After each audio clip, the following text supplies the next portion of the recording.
وبارك وسلم عليه. بسم الله الرحمن الرحيم. باب قول الله عز وجل وهل اتاك حديث موسى اذ راى نارا الى قوله بالوادي المقدس طوى انست ابصرت نارا لعلي ياتيكم منها بقبس الايه. قال ابن عباس رضي الله عنهما المقدس المبارك هو الاسم الوادي سيرتها حالتها والنهى ان تقام بملكنا بامرنا هوى شقي فارغا الا من ذكر موسى عليه السلام. رفقا كي يصدقني ويقال مغيثا ومعينا يبطش ويبطش يعتمرون يتشاورون ردءا عونا يقال قد أردأته على صنعته أعنته عليها والجلد ذو قطعة غليظة من الخشب ليس فيها له لهب سنشد سنعينك كلما عزرت شيئا فقد جعلت له عبدا. وقال غيره كلما لم ينطق بحرف أو فيه تمتمة وفأفأة فهي عقدة أزري ظهري فيسحتكم فيهلككم الماء المثلى تانيث الأمثل يقول بدينكم يقال خذ المثلى خذ الأمثل. رب اشرح لي صدري ويسر لي أمري واحلل عقدة دا يغزى تشريعته واحلل عقدة من لساني يفقه قولي. رب اشرح لي صدري ويسر لي أمري واحلل عقدة من لساني يفقه قولي. دي چاچ جبه بنديږي په خبرو کې بند کیږي یا ګونګای وي دا که په خپله ویلی شي د آیات مبارکه د لمانځه نه شاته 21 وارې الله تعالی وایي د ژبې لکنت ختموي. که خپله یې نشي ویلی دم وي نو بیا بادام تیار مات کړي بادام چې په دې آیات مبارکه باندې 101 وارې دا آیات په ووایې او بادام په دم کې هغه بادام په ورځ کې بیا ووایه نه دانې خوري نو خدای نعمت تعالی وایي ژبه خلاصوي. من توصفا يقال هل اتيت الصف اليوم يعني المصلى الذي يصلى فيه فوجس اضمر خوفا فذهبت الهوى من خيفه لكثره الخائف جزوع النخل على جزوع اترك بالك مساسا مصدر ماسه مساسا لننسفنه لنذرينه والضحى الحر قصفه اتبعي اثره وقد يكون ان تقص الكلام نحن نقص عليك عن جنوب عن بعد وعن جنابه وعن اجتناب واحد. وقال مجاهد على قدر موعد ولا تنيا ولا تضعف مكانا سوى منصف بينهم يبسا يابسا من زينة القوم الحلي الذي استعاروا من آل فرعون فقذفتها ألقيتها ألقى صنع فنسي موسى عليه السلام هم يقولونه أخطأ الرب الله يرجع إليهم قولا في العجل. دا سامري چې هغه غویی دی ته جوړ کو د ګیڼو نه واقع خو هغه ذکر کېږي ما مطلب صرف دا ده دا چې دا بد عمل وکړو حضرت موسی علیه نبی علیه السلام ښېرا ورته وکړه چې داسې دماغ قوم د تباه کو په ګمراهۍ کې د لګیا کو د تا دپاره دم په دنیا کې دا سزا وي ان تقولو لا مساس چې ده ته به چا لاس وروړ یا به د ده لاس په چا ولګېدو دستي به یې تباه بس ګوښی ګډه زندګي ختمه شوه د خلکو سره د تبې دپاره هم دا علاج السامري ټکی چې سړی ولیکي او بیا د سپتار یا په ټوکري کې تاو کې پلتي په شکل باندې دا کنکینی کله تبو کې ډاریږي او نارې وي دا ورته دوده کې سپنګموتې وینې چې خدای پکې تبه پرې کوي. هسې د تبه دپاره خو دا آیات مبارکه هم ډېر مفید ده. وقلنا یا نار کوني بردا وسلاما علی ابراهیم. مجموعه د تبه دپاره چې ډېره خطرناکې تبې وي دا 3 آیتونه چې سره جمع شي. بسم الله الرحمن الرحیم. لا تخف نجوت من القوم الظالمين لا تخف إنك أنت الأعلى وقلنا يا نار كوني بردا وسلاما على إبراهيم. دا د هر قسم تبې دپاره حتی دا کورینا په تبو دپاره چې ډېر سخت بعضې هغه خدای پاک ورسره جوړ کړي دي نو دا د ده پورې هغه شوه چې اسامري ټکی هلته د پلتي په شکل ورته دوده کې تبه یې دستي پرې کېږي او هغه آیات مبارکه چې دا 3 سره جمع شي نو بیا خو ډېر ښه کار کوي. قال حدثنا هبة بن خالد قال حدثنا همام قال حدثنا قتادة عن انس بن مالك عن مالك بن صعصعة رضي الله عنهما ان نبي الله صلى الله عليه وسلم حدثهم عن ليلة وسر به حتى اتى السماء الخامسة فاذا هارون عليه السلام قال هذا هارون فسلم عليه فسلمت عليه فرد ثم قال مرحبا بالنبي بالاخ صالح والنبي صالح. تابعه ثابت وعباد بن ابي علي عن انس رضي الله عن النبي صلى الله عليه وسلم. باب وقال رجل مؤمن من ال فرعون يكتم ايمانه الى من هو مسرف كذاب. باب قول الله عز وجل وهل اتاك حديث موسى وكلم الله موسى تكليما. قال حدثنا ابراهيم بن موسى قال حدثنا هشام بن يوسف قال حدثنا معمر عن الزهري عن سعيد بن المسيب عن ابي هريره رضي الله عنه قال النبي صلى الله عليه وسلم ليلة أسري به رأيت موسى عليه السلام وإذا هو رجل طلق رجل كأنه من رجال شنوة، ورأيت عيسى على نبينا وعليه السلام فإذا هو رجل ربعة أحمر كأنما خرج من لماس، وأنا أشبه ولد إبراهيم عليه السلام به. ثم أتيت بإناءين ثم أوتيت بإناءين في أحدهما لبن وفي الآخر خمر، فقال اشرب أيهما شئت، فأخذت اللبن فشربته، فقيل أخذت الفطرة أما إنك لو أخذت الخمر غوت أمتك.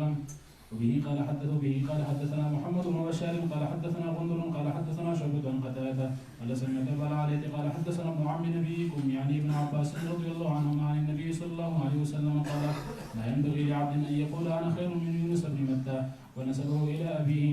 وذكر النبي صلى الله عليه وسلم ليلة أسر به فقال موسى عليه السلام آدم طوال كأنه من رجال شنوة، وقال عيسى عليه السلام جعد مربوع، وذكر مالكا خازن النار وذكر الدجالا.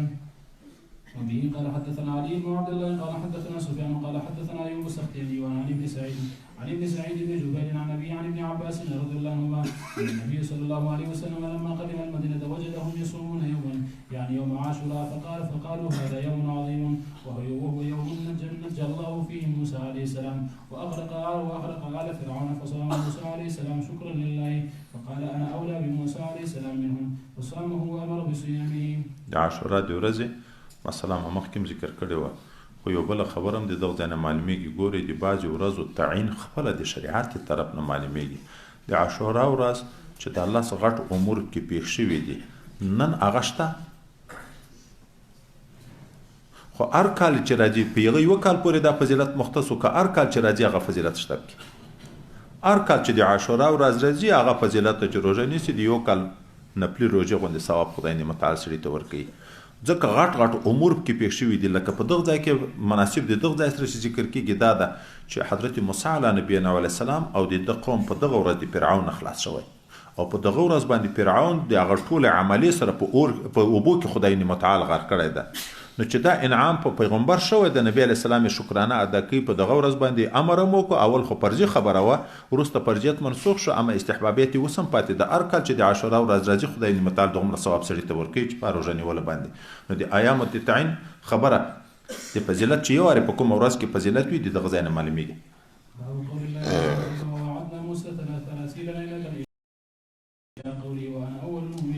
يقال دكة زلزلة فتككن جعل الجبال كالواحدة.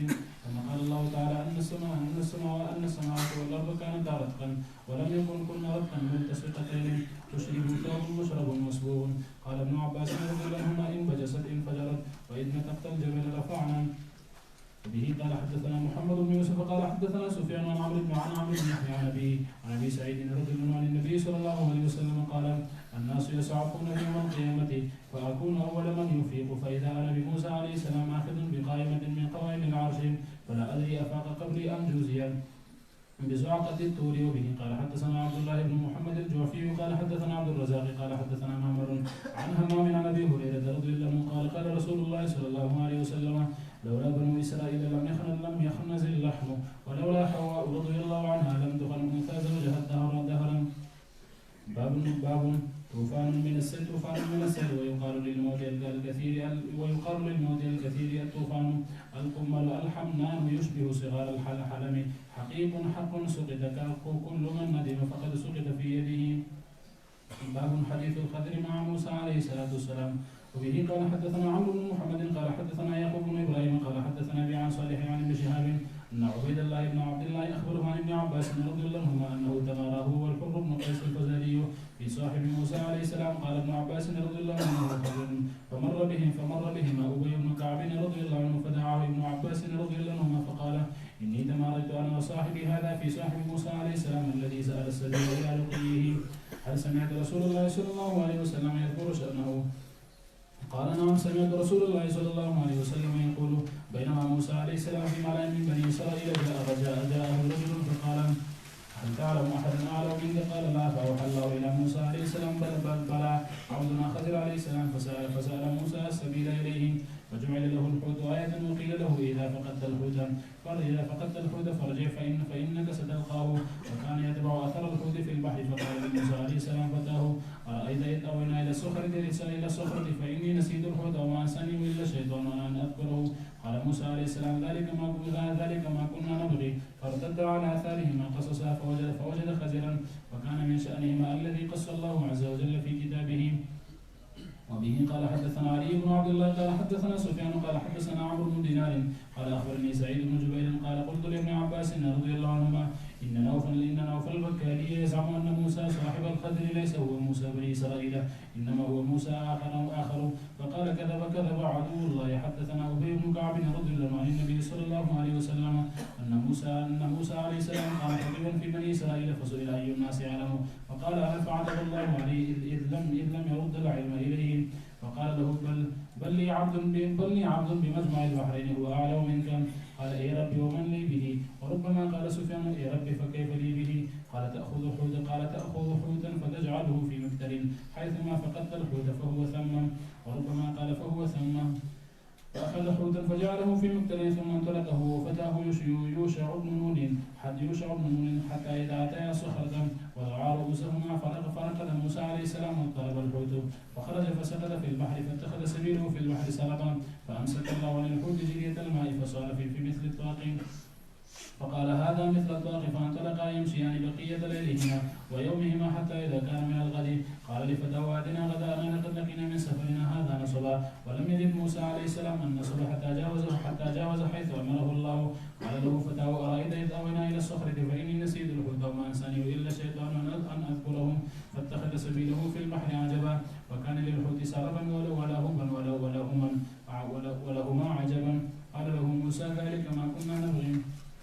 فارتد على آثارهما قصصا رجعا يقصان آثارهما حتى انتهيا إلى الصخرة فإذا رجل مسجل بثوب فسلم موسى عليه السلام فرد عليه فقال وأنا بأرضك السلام. قال أنا موسى عليه السلام.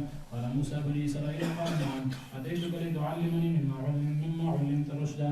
قال يا موسى إني على علم من علم الله علمنيه الله لا تعلمه وأنت على علم من علم الله علمكه الله لا أعلمه. قال هل أتبعك؟ قال إنك لن تستطيع معي صبرا وكيف تصبر على ما لم تحط به خبرا إلى قوله إمرا. دا نور هم دا حدیث مبارک را روان ده پسې 2-3 وارې تفصیلي ویلې ده اسې دغه ځای ته راپام شو چې ګورئ دا علوم 2 قسمه دي. یو د شان د استعداد د هر چا سره مناسب دي او بعضې د چا د خلکو د استعداد نه فوق دي. د هر چا په یغو باندې علم نه وي. حضرت خضر علی نبینا علیه السلام حضرت موسی علی نبینا علیه السلام غوندې شخصیت ته څه وي. د ما سره بعضې داسې علوم دي چې د تا په یغو باندې علم نشته نو بیا صبر نشي کړی. 3 واقعې پېښې شوې په 3 سره واقعه کې په باطني لحاظ باندې علم چاته و خضر علی نبینا علیه السلام ته چې د هغه په نبوت او په ولایت کې موږ تاسې اختلاف ذکر کړی و. که نبي هم شي قول مختار نو رسول خو نه ده. موسی علی نبینا علیه السلام اولو العزم پیغمبر ده رسول ده او په اولو العزم رسولانو کې ده خو بعضې تکویني امور باندې د علم نه و. نو دا نن سبا ولې دا علما داسې کوي چې ځان ته عالم هم یي د کشفیاتو نه د الهاماتو نه د هغه امورو نه چې بل ته ثابت دی انکار کوي چې ما تر څه نه دی لیدلی ما نه دی لیدلی خو ټولو شیانو باندې خو د هر چا علم نشته خو هغه د قرآن وی حضرت خضر علی نبینا علیه السلام حضرت موسی علی نبینا علیه السلام ته وی ما سره بعضې داسې علوم دي چې د تا په هغو باندې علم نشته نو ته به څنګه صبر وکړې په هغه باندې. ځکه هم دا خلک صبر نه کوي چې هغه ته وایي چې ته به څنګه صبر وکړې. 3 واقعات پېښېږي په باطني کیفیت باندې علم حضرت خضر علیه السلام ته شته. د هغو امور تکویني او د شریعت احکام خو نه وو. د شریعت احکام نه وو. احکامو کې به علم ته ضرورت وي. هغه علم بیا عام د خدای پاک ټولو خلکو ته عام کړی ده ځکه چې احکام عام دي نو علم هم عام ده. اسرار عام دي که خاص دي چې اسرار خاص دي نو علم هم خاص ده. خاصو خلکو ته شته ټولو ته نشته. فانطلقا يمشيان على ساحل البحر فمرت بهما سفينة فلمهم أن يحملهم فعرفوا الخضر عليه السلام فحملوه بغير نول. فلما ركبا في السفينة جاء عصفور فوقع على حرف السفينة فنقر في البحر نقرة ونقرتين. قال له الخضر عليه السلام يا موسى ما نقص علمي وعلمك من علم الله إلا مثل ما نقص هذا العصفور من منقاره من البحر. إذ أخذ الفأس فنزع لوحا فلم يفجأ موسى عليه السلام إلا وقد قلع لوحا بالقدوم فقال له موسى عليه السلام ما صنعت قوم حملونا بغير أمر عمدت إلى سفينتهم فخلقتها لتغرق أهلها لقد جئت شيئا إمرا قال ألم نقل إنك لن تستطيع معي صبرا قال لا تؤاخذني بما نسيت ولا ترهقني من أمري عسرا فكانت الأولى من موسى عليه السلام نسيانا فلما خرج من البحر مروا بغلام يلعب مع الصبيان فأخذ الخضر عليه السلام برأسه فقلعه بيده هكذا وأومى سفيان بأطراف أصحابه كأنه يقطف شيئا فقال له موسى قتلت نفسا زكية بغير نفس لقد جئت شيئا نكرا قال ألم أقل لك إنك لن تستطيع معي صبرا قال إن سألتك عن شيء بعدها فلا تصاحبني قد بلغت من لدني عذرا فانطلقا حتى إذا أتيا أهل قرية استطعما أهلها فأبوا أن يضيفوهما فوجد فيها جدارا يريد أن ينقض فأقامه مائلا أو مع بيده هكذا وأشار سفيان كأنه يمسح شيئا إلى فوقه ولم أسمع سفيان يذكر مائلا إلا مرة قال قوم آتيناهم فلم يطعمونا ولم يضيفونا عمدت إلى حائطهم لو شئت لاتخذت عليه أجرا قال هذا فراق بيني وبينك سأنبئك بتأويل ما لم تستطع عليه صبرا قال النبي صلى الله عليه وسلم وددنا أن موسى عليه الصلاة والسلام كان صبر فقص علينا من خبرهما قال سفيان قال النبي صلى الله عليه وسلم يرحم الله موسى لو كان صبرا لقص علينا من أمرهما وقال ابن عباس رضي الله عنه وكان امامه ملك ياخذ كل سفينه صالحه غصبا واما الغلام فكان كافرا وكان ابواه مؤمنين ثم قال لي سفيان سمعته منه مرتين وحفظته منه قيل لسفيان حفظته قبل ان تسمعه من عمرو او تحفظته من انسان وقال ممن اتحفظه ورواه احد عن عمرو غيري سمعته منه مرتين وثلاثا وحفظته منه حدثنا علي بن خشرم دا وستوک دنه پښتنه کوي حضرت سفیان دغه حدیث تا د عمرنا ابن دینار نه اوریدلای کنا اوریدلای د مخ کې دی بل چانه وو یا د دیغه نه وو بیا د دواری د دنه د ورته د عمرو ابن دینار نه د مانه سوا بل چا به روایت نه کړل ما په خپل د دنه اوریدلای دوه وری یا درې وری مې د دنه اوریدلای حدثنا علي بن خشرم حدثنا سفيان بن عيينة الحديث بطوله وبه قال حدثنا محمد بن سعيد الأصبهاني قال حدثنا ابن مبارك عن معمر عن همام بن منبه عن ابي هريرة رضي الله عن النبي صلى الله عليه وسلم قال انما سمي الخضر لانه جلس على فرة بيضاء فاذا هي تهتز من خلفه خضراء باب به قال حدثنا اسحاق بن مسلم قال حدثنا عبد الرزاق عن معمر عن همام بن منبه انه سمع ابا هريرة رضي الله عنه يقول قال رسول الله صلى الله عليه وسلم قيل لبني اسرائيل ادخلوا الباب سجدا وقولوا حطة فبدلوا فدخلوا يزحفون على استارهم وقالوا حبة في شعرة وبه قال حدثنا اسحاق بن ابراهيم قال حدثنا روح بن عبادة قال حدثنا عوف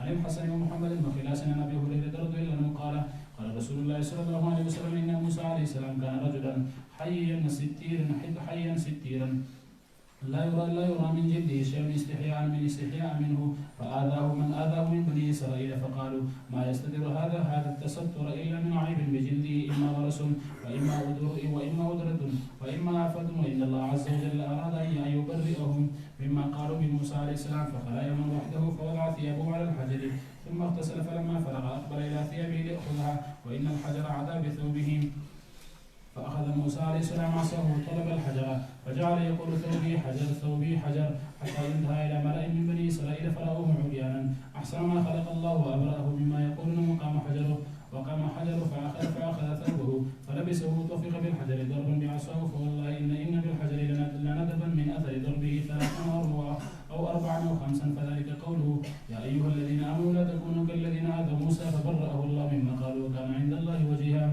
وبه قال حدثنا ابو الوليد قال حدثنا شعبة عن الأعمشي سمعت ابا وائل سمعت عبد الله قال قسم النبي صلى الله عليه وسلم قسما فقال رجل ان هذه لقسمة ما اريد بها وجه الله فاتيت النبي صلى الله عليه وسلم فاخبرته فغضب حتى رايت الغضب في وجهه ثم قال يرحم الله موسى عليه السلام قد اوذي باكثر من هذا فصبر.